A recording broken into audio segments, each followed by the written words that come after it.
I've been studying Islam for about 6 months. I asked this question to hundreds of Christians. Alhamdulillah, some of them accepted Islam. Most of them did not. Your 6 months of research have brought you to the truth, sister. Pardon, I didn't hear you. Those are tears of joy. Yes. Alhamdulillah. When a person realizes the truth. I welcome all of you with Islamic greetings. Assalamu alaikum wa rahmatullahi wa barakatuh. May peace, mercy and blessing of Allah subhanahu wa ta'ala be on all of you. So we'll go to the next question from the brother on the mic on the right-hand side. Brother, the sister says that if you answer this last question, she will take Shahada. Bring it on. There's this question about, I read it on an atheist article, which said that like when Allah had created the Garden of Eden, He put an Adam and Eve there, and but because they broke the rule, as in they had the fruit of, I don't know what it is, they had the fruit, which was forbidden. They were banished from the garden. They were thrown out, and because of which it was told that like you have to work for your daily bread. You need to work, and only then will you earn to have your daily bread. Likewise, it was also told that women, their pain in pregnancy would increase. It's like till now, the same thing is happening. We have to work hard, we have to struggle, we have to do everything necessary to earn a daily bread. And the same thing with the women, like they are dying in pregnancy, their pain is increased. Why is it that if Allah Himself had punished them so badly, till date, they are like with the same punishment? How is it that it is an example for others to forgive other people when Allah Himself has not forgiven? Or guide me right. Sister asked a very good question. She rightly said that what you're quoting, sister, is about the Bible. What you're saying is mentioned in the Bible, that Adam and Eve, may Allah be pleased with them, when they were in the Garden of Eden, they disobeyed the commandment of Almighty God. It's mentioned in the Bible. And it's mentioned in Genesis chapter number 3, verse number 23, that Almighty God punished them and He threw them out of the garden. And Almighty God says in Genesis chapter 3, verse number 16, that you women, because you have disobeyed God, you shall give birth to children in pain, and your desire shall be that of the husband. So according to the Bible, pregnancy is a curse on the woman. This is what you're quoting is the Bible. And I agree with you that how can God not forgive? In Christianity, the full blame in the Bible is put on the woman, Eve. May Allah be pleased with her. In Quran, if you read, there is not a single place in the Quran where the blame is put only on Eve. The blame is equally put on Adam and Eve both. May Allah be pleased with them. If you read in the Quran, it's mentioned in Surah Araf, chapter number 7, verse number 19 to 27, that Adam and Eve, may Allah be pleased with them, both of them, they disobeyed God. Both of them, they repented, and both were forgiven. The blame is put equally on them. There is not a single verse in the Quran where the blame is only put on Eve. May Allah be pleased with her. But there is a verse in the Quran in Surah Taha, chapter number 20, verse number 121, which says that Adam, peace be upon him, he disobeyed God. So there is one verse which speaks only about Adam, peace be upon him. But as a whole, if you analyze, the Quran puts the blame on both of them, Adam and Eve. Both of them. May Allah be pleased with them. In the Bible, the blame is only put on women. And because of that, Almighty God says, you shall bear children in pain, and your desire will be that of the husband. So pregnancy, according to the Bible, is a curse. But if you read the Quran, pregnancy is not a curse. Pregnancy uplifts the woman. Allah says in the Quran, in Surah Nisa, chapter 4, verse number 1, respect the womb that bore you. Furthermore, Quran says in Surah Luqman, chapter number 31, verse number 14, and Surah Ahqaf, chapter number 46, verse number 15, that we have enjoined on the human beings to be kind to the parents. In travail upon travail did the mother bore you, and in pain did she give you birth. So here we realize that the Quran says that we have to respect your parents, especially your mother. And our beloved Prophet Muhammad Sallallahu Alaihi Wasallam said, it's mentioned in Sahih Bukhari, volume number 8, in the book of Adab, chapter number 2, hadith number 2. A man approaches Prophet Muhammad Sallallahu Alaihi Wasallam and asks him that who deserves the maximum love and companionship in this world. So the Prophet replies, your mother. The man asked after that too. The Prophet again says your mother. The man asked after that too. Again the Prophet says your mother. The man asked after that too. Then for the fourth time the Prophet says your father. That means 75%. 3/4 of the love and companionship goes to your mother.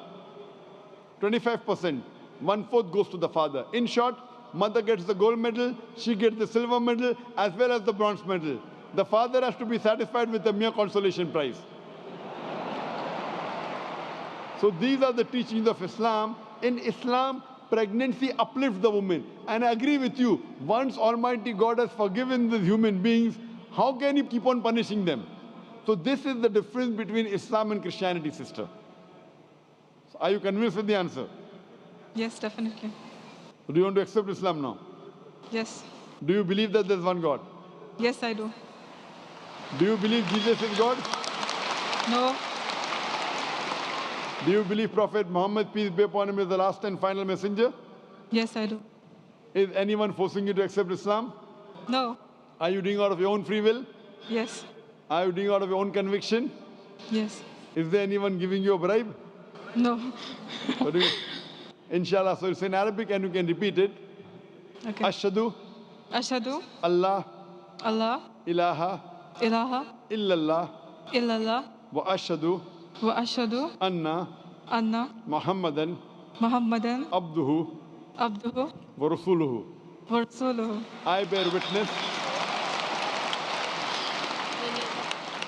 I bear witness I bear witness that that there is no God there is no God but Allah, but Allah, and I bear witness and I bear witness that that Prophet Muhammad Prophet Muhammad is is the messenger the messenger and servant of Allah. and servant of Allah. MashaAllah.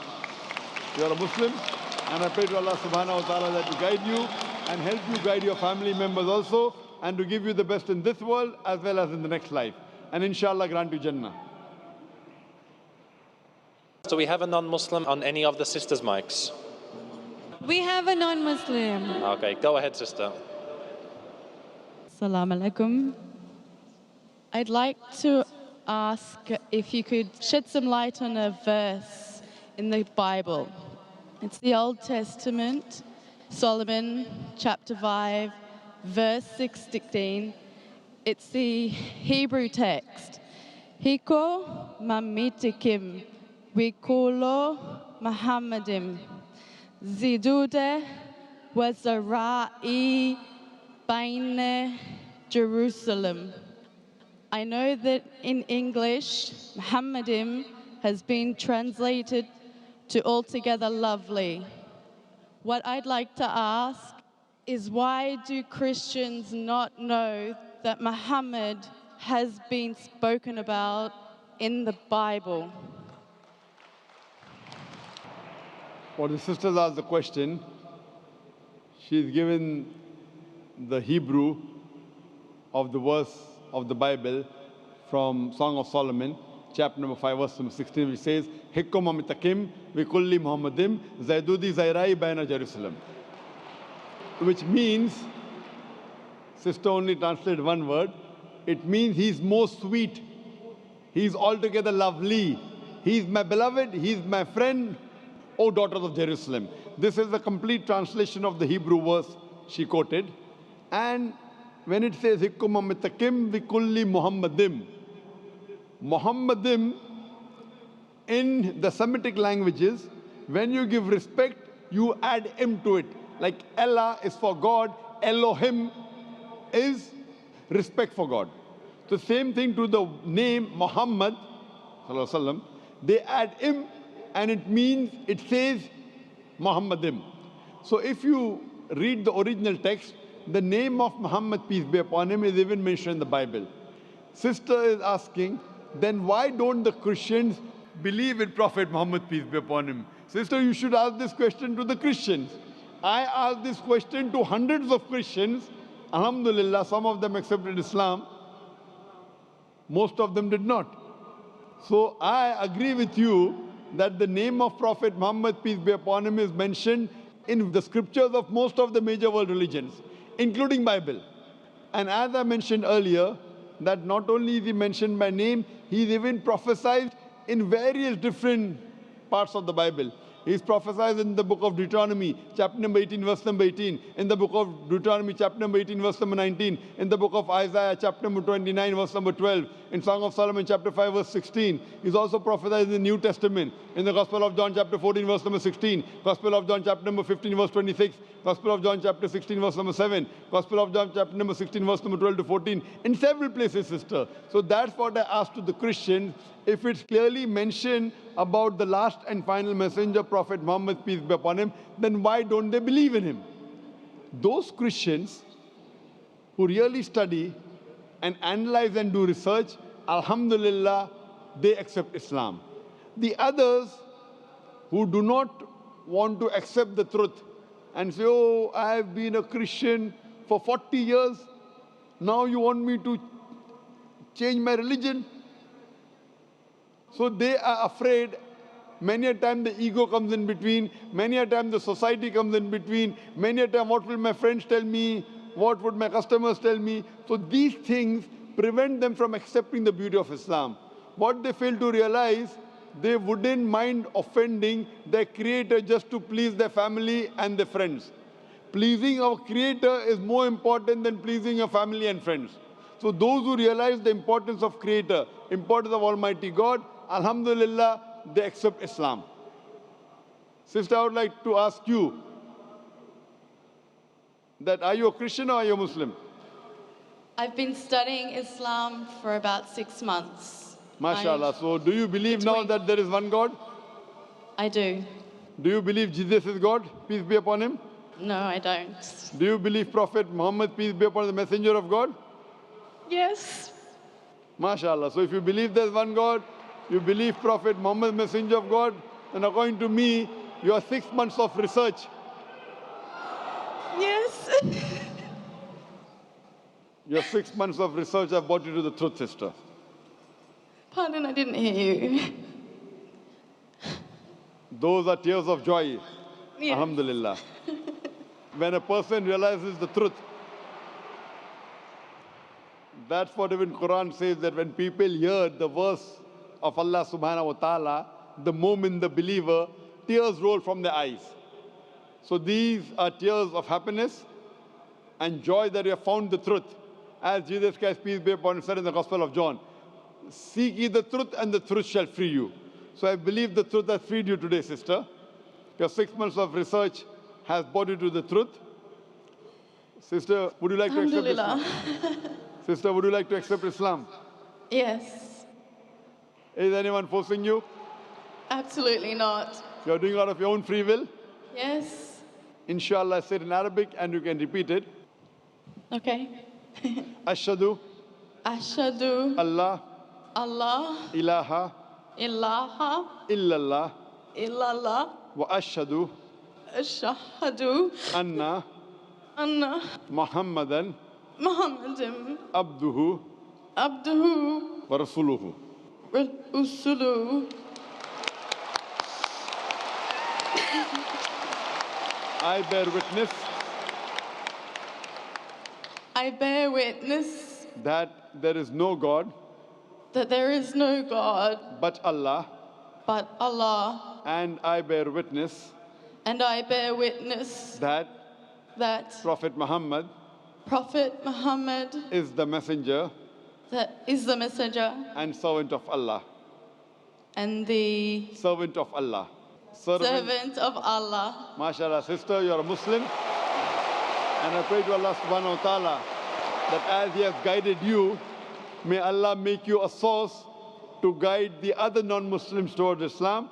And I pray to Allah to grant you the best in this world and the akhirah, and to grant you Jannah, paradise, inshallah.